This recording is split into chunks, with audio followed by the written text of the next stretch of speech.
the president has the president has spoken to the idea of there's not a military solution. And that sounds great because none of us want our soldiers in harm's way, obviously. But what does that mean if there's no military solution and we need security for people to not make decisions based on fear and go to one of two sides, either the Iranian side or the ISIS/Al Qaeda side? What does that mean? What does it? No military solutions mean? Like when you're watching the television, you hear the president say that. Do you get exercised like I do and sit there and go, "What does that mean, man?" What does it mean? I do, but I also kind of understand what he's doing. He's playing to two audiences. First, he's playing to the domestic American audience because he's trying to make it sound like that the U.S. isn't going to get heavily involved. And so when Americans hear, okay, there's no military solution, they're saying, okay, well, that's a contrast from the policies of George W. Bush, and that makes me feel better. But secondly, the more important audience is the Iraqis, because it's true, there is going to have to be political changes that include an alliance between Sunnis and Shiites in order to beat back ISIS and the other terrorists. And so this is a way of saying to the Iraqis, our support is going to come with conditions. Now, we don't know what those conditions are because this is all happening in a classified private manner, but I hope the conditions include an alliance of Sunni tribes, massive political reform, and kicking out the Iranian-backed militias that the Iraqi government has been embracing, even though they previously fought, just because they have to. They need some type of external support. Okay. What is the problem with conveying the message that, yes, we need things to change, we need a more inclusive government, and all of those kinds of things, but first and foremost saying that we need stability and the idea that without the military, we're going to have ISIS maybe chopping off the head of, I don't know, the judge that convicted Saddam Hussein, one of them.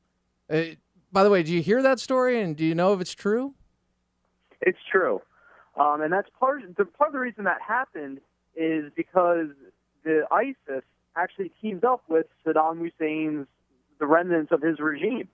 So they're allying with the Ba'athists, who, that's the political party of Saddam Hussein, that they originally would say, oh, they're apostates and we have to kill them.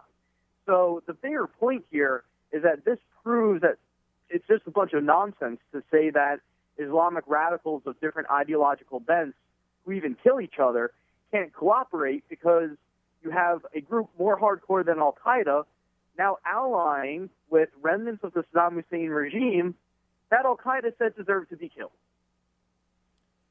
So basically you expose what history has shown, and if we had an actual press corps that reported the truth, we would see the Sunni-Shia split, or the idea of those who, socialists, National Socialists, will ally themselves with Al-Qaeda, like Osama bin Laden did with Saddam Hussein, in the sense of an agreement. And that was spoken by Al-Qaeda, if I'm not mistaken, about Saddam Hussein being an infidel, sure, but we can work with him. So if we actually had a press corps that did its job and wasn't sitting there going, Bush lied, people died, and going with the idea that, hey, I just want to protect our president as much as we can because he's a Democrat. I want to protect our president too, by the way.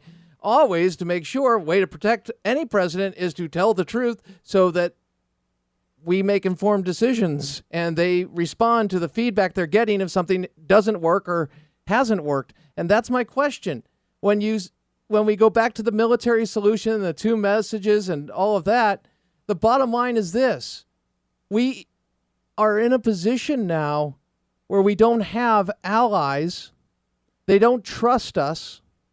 And that is fundamental because you covered the surge. You wrote about the surge.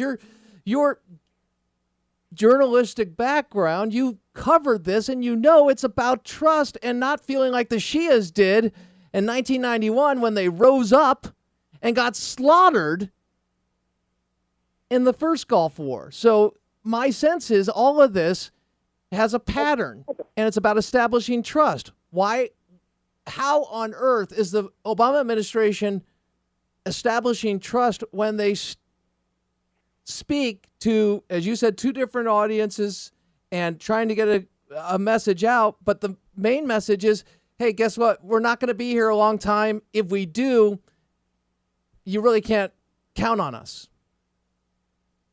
Right, and that has been the consistent message of the United States.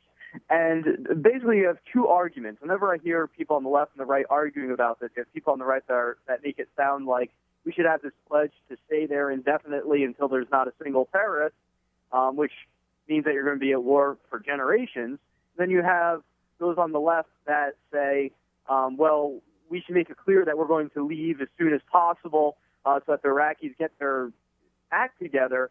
And I say, isn't there a reasonable middle there? Is that really the two choices that we have? I don't think it is. I think that we can set reasonable goals and say, well, our assistance is going to come with conditions. I think that's perfectly reasonable. And one of the chief arguments right now against American intervention is the fact that there are radical Shiite militias on the ground saying, okay, we're going to kill American advisors. And the reason those radical Shiite militias on the ground are saying that is because the radical Shiite backers in Iran are saying that. And so people are saying, okay, why would we send in American advisors and get involved in this conflict if it's between Iranian-backed extremists and then al-Qaeda-type extremists? And I think they're missing the nuance here. Think about the significance of this.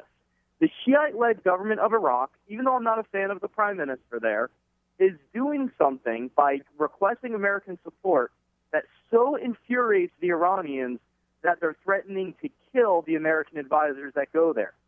That's a breach in the Iraqi-Iranian relationship that we want. The Iraqis are actively choosing the United States over Iran in this circumstance, and that's a great thing. And that's something that should be exploited. I obviously, we don't have access to what the president is doing behind the scenes, unless, of course, it benefits him right before an election, and then he'll use it. But I digress. Let me ask you this, though. When we think about the threat and exploiting those fissures between the Iranians and members of the Iraqi government that are Shia,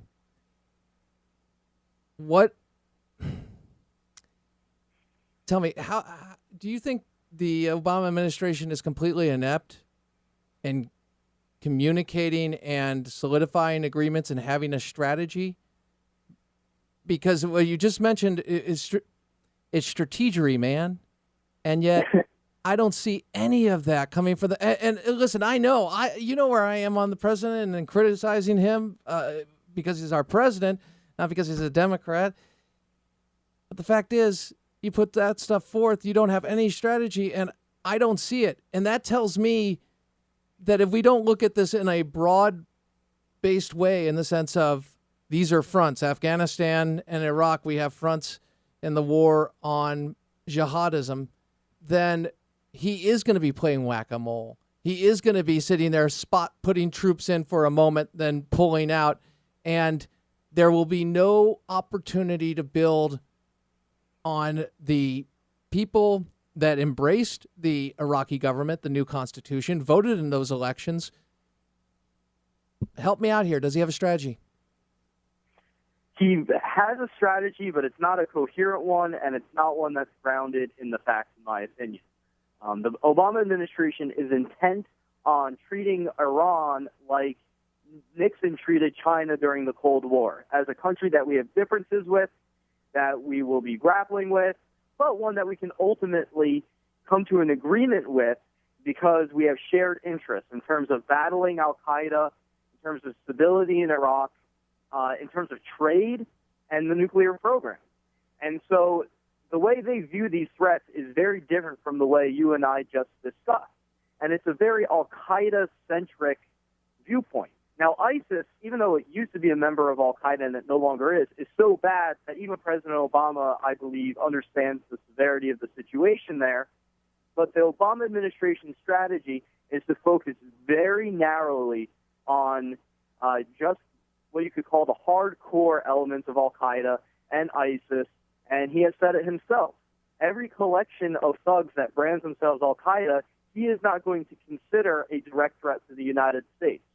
And instead, he'll work with local governments to stem their growth and to battle them, but he's not going to consider them a threat to the United States.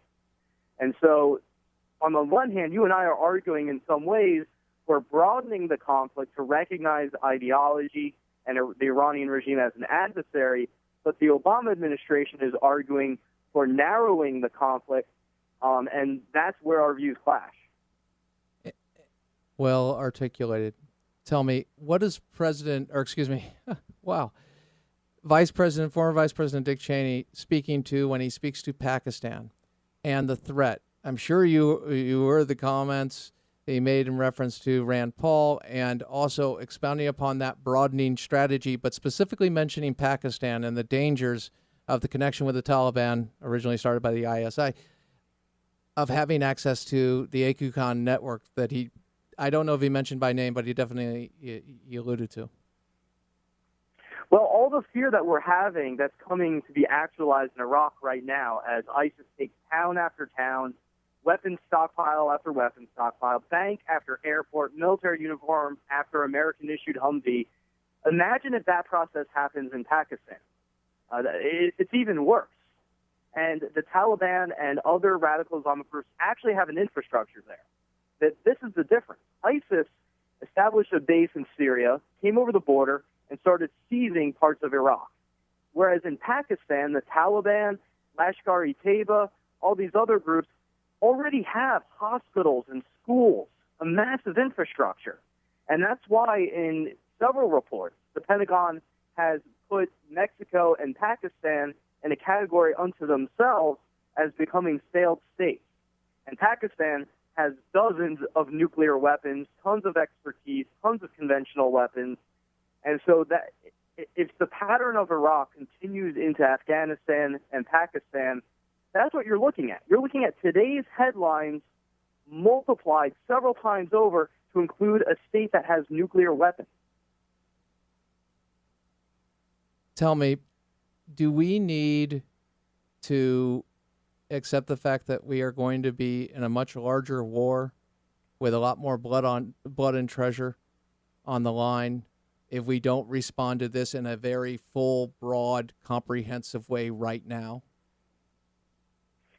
I definitely think so. I think that there's an increased role for soft power, but that's a no-go with the Obama administration because that requires recognizing the ideology and then allying with its opponents, both of which the Obama administration has proven very reluctant to do. That actually, that's putting it lightly. They're outright opposed to doing that. So you don't have a real strong soft power strategy. But yes, there is going to be a lot of blood and treasure. But I think that the time of American invasions and like we saw after 9/11, the political will doesn't exist for it. It's not necessary.